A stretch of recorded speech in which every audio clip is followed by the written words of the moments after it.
Kwenye suala la mstakabali wa mchezo wa kati ya Simba na Yanga, Mheshimiwa Spika, Naibu Spika umeeleza wazi, kwa mujibu wa sheria za FIFA, wizara au serikali haiwezi kuingilia swala hilo. Swala la ligi linasimamiwa na TFF, linasimamiwa na bodi ya ligi, na kanuni haziruhusu serikali kuingilia mambo hayo, kwa sababu ukifanya hivyo FIFA itaifungia Tanzania. Sasa kwa ndugu yangu Sware na wanasheria wengine, hilo jambo ni sub judice, na kwa sababu ni sub judice siwezi kulisema.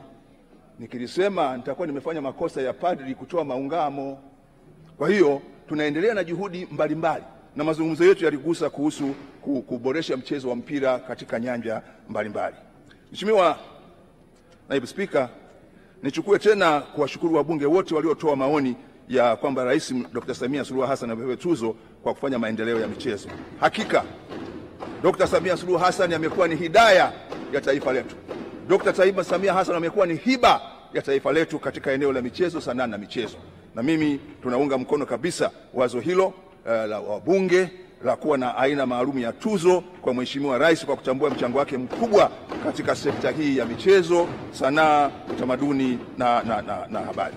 Kwa hiyo Mheshimiwa Naibu Spika, kuhusu masuala ya viwanja, niwahakikishie kabisa ndugu yangu Priscus Tarimo wa Moshi mjini kwamba tutatuma wataalamu kuja kuangalia swala la kiwanja cha Moshi, na ndugu yangu alikuwa hapa Mheshimiwa Tadeo Joseph Tadeo, naona ametoka, mbunge wa Mwanga, na najua kwa nini ametoka. Kama mlivyosikia tangazo la Mheshimiwa Rais wa Jamhuri ya Muungano wa Tanzania, tumefikwa na msiba mkubwa wa kuondokewa na mzee Cleopa David Msuya, aliyekuwa waziri mkuu na makamu wa kwanza wa rais, lakini ambaye pia alikuwa waziri mkuu wakati wa Mwalimu, alikuwa waziri wa viwanda na biashara na waziri wa fedha, na ni mzee ambaye ametoa mchango mkubwa kwa taifa. Kwa ndio maana haoni, lakini hayupo hapa, na yeye namhakikishia nitakwenda Mwanga kuona hivyo. Lakini ndugu yangu Edwin Sware, nitafika Lupembe, Njombe, ili kuja kuona eneo hilo na tuone na wataalamu ni jinsi gani pia tutaboresha uwanja wa Lupembe Njombe. Na iko sababu kubwa sana ya mimi kufika Lupembe Njombe,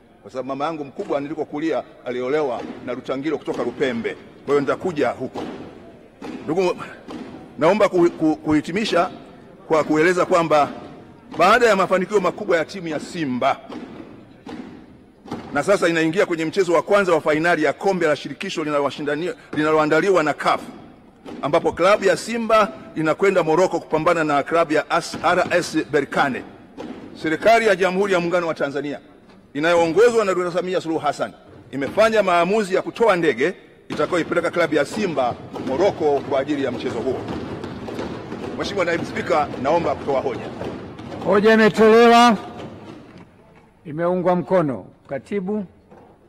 Kamati ya matumizi.